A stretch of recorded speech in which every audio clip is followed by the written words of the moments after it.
Should I buy property now or should I wait for the drop? When's the famous drop going to happen? Great question I get asked all the time. And what's my opinion on the current market or current, location of particular states and territories? It's a really good question, and I think property is made up of a lot of things that influence the market. It's not one thing. It's not interest rates. It's not government policies. It's not infrastructure projects. It's not movement of people. It's not APRA announcing different policies or like regulations. It's a whole bunch of these things put together.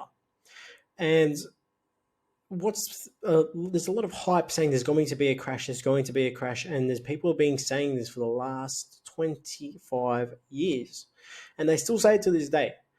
And a lot of these economists, they're not property specialists or experts. They're just economists. Now, they might talk about the financial markets when it comes to stocks and maybe commodities, but property is a different kettle of fish. It is a number of pieces of the puzzle. And how come they've got it wrong every single time? Because they do not understand what drives property. They just think if interest rates go up, the property market's going to crash. There was 22 rate increases 22 rate increases from 2000 to 2005, which was the last biggest property boom Australia-wide before this boom today. How come the market did not crash? How come the market did not drop in Australia? Because there's multiple things that drive the market. Now, where's my thoughts and opinions of what's going to happen? I believe the big catalyst of what's going to happen is we're still going to see some growth. Of course, we're going to see some tremendous growth in the markets only that have got these fundamentals that are driving that market. Infrastructure projects, movement of people, creation of jobs, government policies, money getting spent on on that location, the LGA, by the council, by the state government, by the federal government. Okay, movement of people, which I've spoken about, supply versus demand, low vacancy rates because listings are going to get very tight. There's a whole bunch of things, government policies, access to credit, and just affordability as well. So there's a whole bunch of things that come into play. And I believe, you're looking at your Queensland, especially Brisbane's going to be the number one of the biggest one of the big capital cities that's going to perform. It's performing quite well. And I think you're going to still see that. You're going to still see that growth. Regional Queensland is going to do extremely well because there's a lot of things, influencing that market too. South Australia, Adelaide's the sleeping giant that is on a roll at the moment, and you're just seeing tremendous buyers activity at the moment. That will continue because of what's happening in that market too.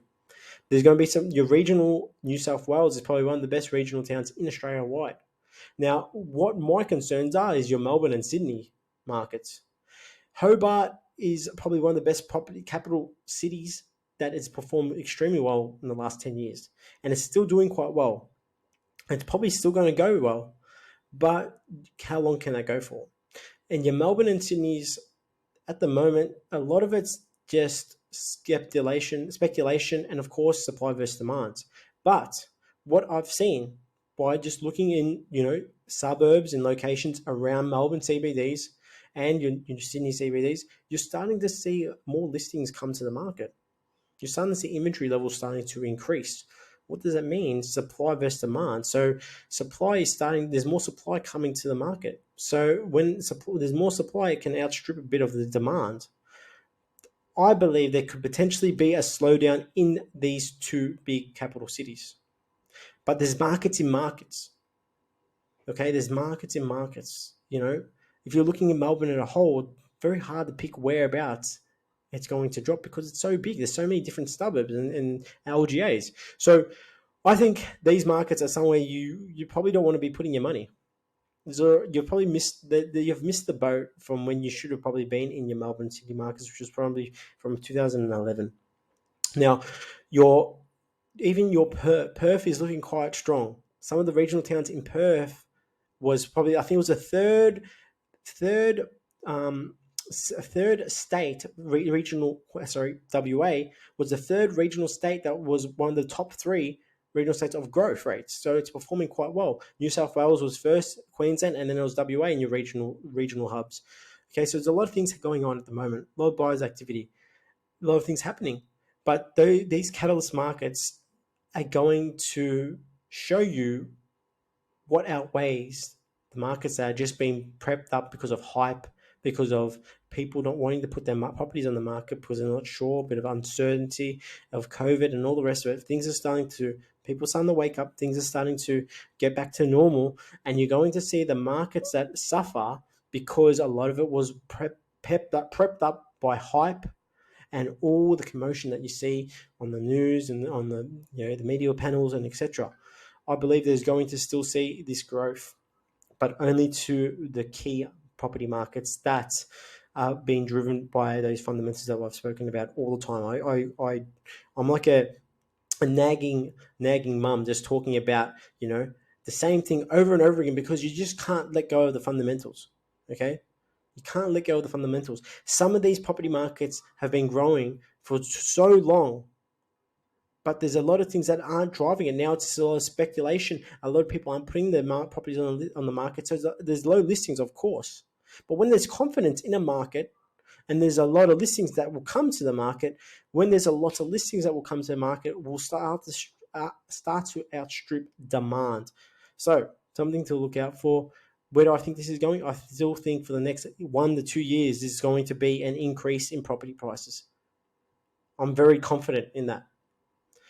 After 2 years, we can't. It's hard to say even after 2 years, but it's you don't know what's around the corner. Of course, you don't know. But with things going back to normal, I can say it's going to still produce the same results for those key markets. So if you're going to wait, look at the opportunity cost. If you're going to wait and time the market and wait for a drop, people have been waiting for the last 20 years and haven't done anything. And if you want to be one of those people and miss out on that opportunity, that's okay. But if you're someone that wants to take action and take advantage of where we are now, and you can afford to get into the market, that's the right time to get into the market, when you can afford it. Okay? Don't try and time the market. Just get into the market. Okay? Because it will make all the difference. That's my take on 2020 to 2023 moving forward. And I think the people that do take advantage, you're going to reap the rewards. Myself, I'm taking advantage of the market. There's a couple of purchases for myself I'm coming in this year, and I'm taking full advantage of it. I'm not hesitating at all. And I think any other buyer's agent or property expert or investor that understands fundamentals will tell you the same thing over and over again. So don't get scared, but make sure you do your research, make sure you understand what's going on, and by doing so will help you make an informed decision.